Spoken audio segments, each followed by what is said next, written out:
End Time Back, Part 2, Earmarks. See, many claim that, many lawmakers, they claim that earmarking's been around, and matter of fact, I'll call one of the names. Harry Reid has claimed that earmarking's been common since the founding of America, but research would indicate otherwise. See, he can sit out there and he can have his little low tone, and he can hold his head down and be silent, and he can speak real low, and he can act like he's a big guy with soft, big stick, soft tone.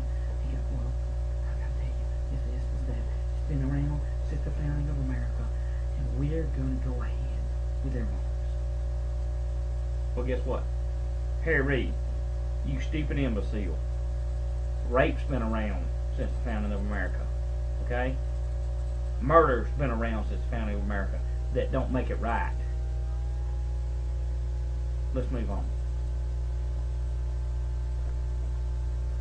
The idea of directing federal money to specific local projects originally came from Representative John Calhoun, Democrat, South Carolina, when he proposed the bonus bill of 1817 to construct highways linking the east-south of the United States to the western frontier. At that time, these projects were referred to as internal improvements. See? Study and do your research like I do. Get off the television, okay? I'm not saying to throw it out the door and shoot it. That's your television. You do what you want to do with it. I'm just saying, when you sit there and, when you used to have a job, you'd go to work, you'd come in, you'd be tired, I understand that. You sit down in your chair, you just want to relax a minute, first thing you do is hit the clicker. Let's see what's on the news, and you're too tired, and that's the way they created the system, see, to make you too tired to do anything other than accept whatever come on that clicker that you click because you were too tired to get up and do the research. Before we had the internet and all, the friggin' New York Times and all that and everything was already bought out by left-wing propagandists or right-wing neocons. And there was never anything to do about Constitutional Party or about American patriotism. It was all one way or the other. Divide and conquer, okay? So, having said that, you come in from work when you used to have a job, and I'll remind you the reason you don't have a job is because you're senators, congressmen, Federal Reserve, and a corrupt government that destroyed you. They destroyed you. You did not destroy yourself. You've worked hard every day. You had anywhere from 10% to 50% of your income took out in taxes, but yet you think, yes, we got to do that to support this conglomeration of a bunch of idiots so that they can keep passing bills that benefit themselves and put them back in office that don't give a rat's behind about the American people. But you keep on and keep on doing it. Well, if we didn't have the federal government to keep the highways going and this, that, and other, and all that and that, dude, wake up and smell the coffee. Listen, if we would have went with a balanced budget, we'd have stayed on the gold and silver, or just even the gold standard. We'd have not allowed the Federal Reserve in there. We'd have not allowed all this bull crap, the private bankers, international bankers, and all that, all these Rothschilds, all these Europeans and Jews and Gentiles and Americans and the French and all that and other to come over and destroy us. If we'd have stood up back then, we wouldn't be where we are now. So you can't point your finger at one friggin' entity. It has to be a conglomeration of people. So, having said that, let's move on. Now, such a view of the Constitution would have the effect of giving Congress a general power of legislation instead of defined and limited on the hitherto understanding to belong to them the terms common defense and general welfare, embracing every object and act with the purview of a legislative trust. Now, I'm going to call the name of something that I suggest you check into. Taxpayers for Common Sense. I'll turn it around and let you look at it. Because like I said, my wife has things she has to do.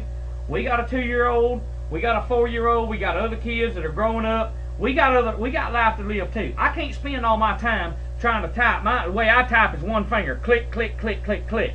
Just to even get a personal message back to you. Now my wife tries to, I'll stand here and she'll try to type it. She can type good. So can my 16-year-old. So can my 12-year-old. But the thing of it is, we have to have a life other than just responding to a message. And that I'm not belittling a message. But I'm just saying, I can't sit in front of a computer 24 hours a day, 7 days a week, and give you a diaper when your diaper gets dirty, or give you a pacifier because maybe you suck on it rather than do your own research. I'm not being ugly. I'm trying to get you to wake up and grow up before it's too late. which is about over. But anyway, let's move on. Okay, here we go.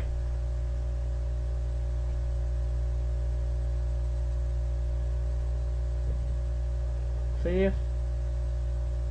All you got to do is Google.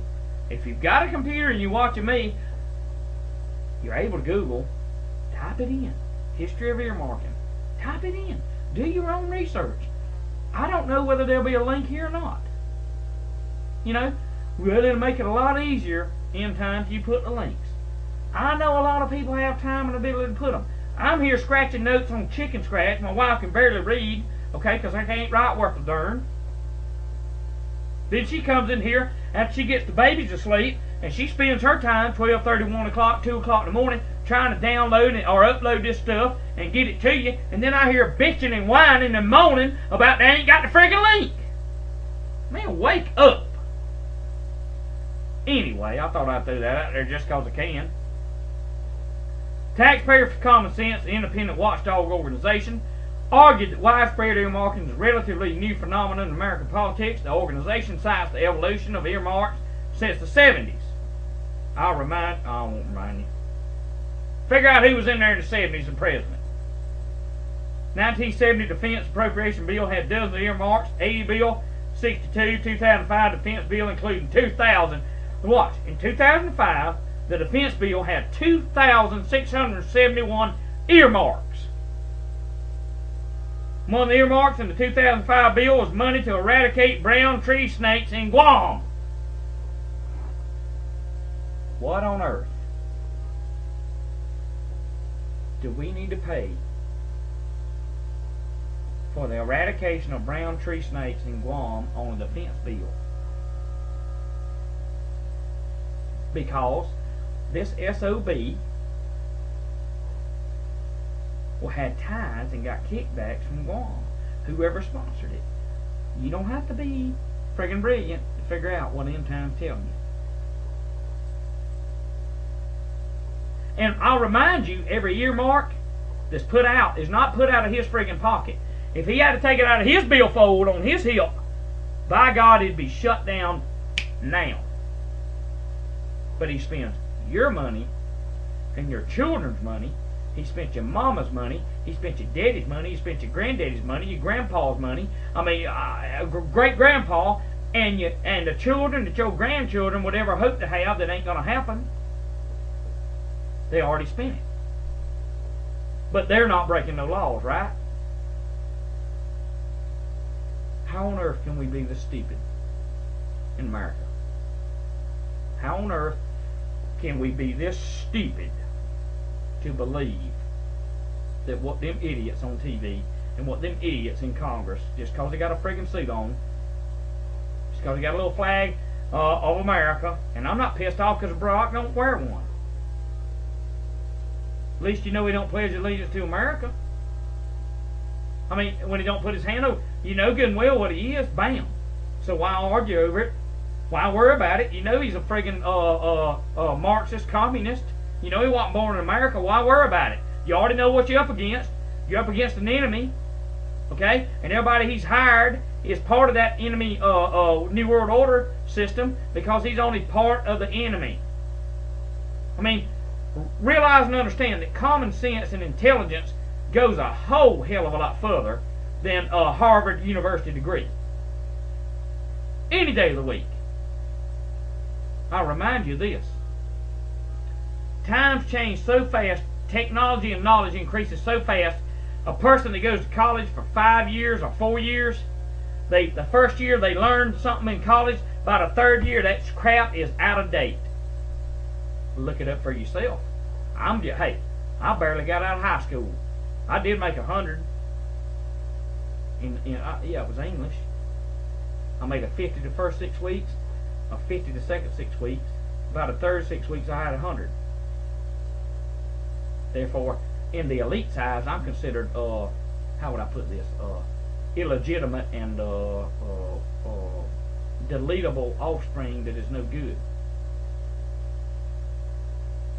See, I'm less than human to them. That's okay. I ain't through. I'll be back.